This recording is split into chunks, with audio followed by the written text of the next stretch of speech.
Hozir Prokatlavan jamoasini vakillaridan intervyu olamiz. Qani boshqa joylarda qanaqa tartibda ish olib borar ekan, narx-navosi bo'yicha.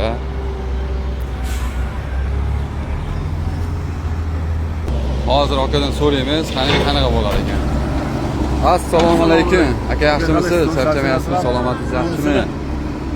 Qarang, aka, Prokatlavanda patisklar so'rayapti, dom quradigan odamlarga. Masshtabi katta bo'lsa qanaqa qulayliklar bor? Misol uchun salarka, pitana, qanaqa texnikalar bor sizlarda общий? Общий ekskatorimiz bor, agruchimiz bor, 10 ta quvvamiz bor. Agar yetmasa yana okukalar, quvvalarni chaqiramiz ishga. Hozirchalik bo'shqa qolib, xudo xolasa 10 ta quvvamiz ishlayapti. Bu tez turibdi.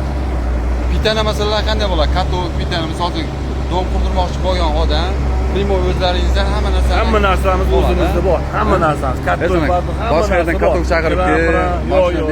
salarga tugab qoldi degan narsalar bo'lmaydi. Hamma narsani o'zimiz bitirib beramiz. Bitirib berasan. Bo'ldi.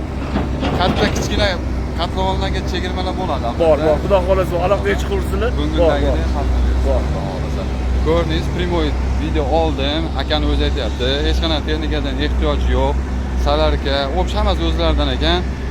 Optika, musul chiqadimi, tabiiy tuprochka hammalarini o'zlari olib borib to'kadigan joylari bor ekan. Agar dom qilish niyatida bo'lgan yoki katlavan tayyor arafasida turganlarga maslahat bera olamiz Prokatlavanda.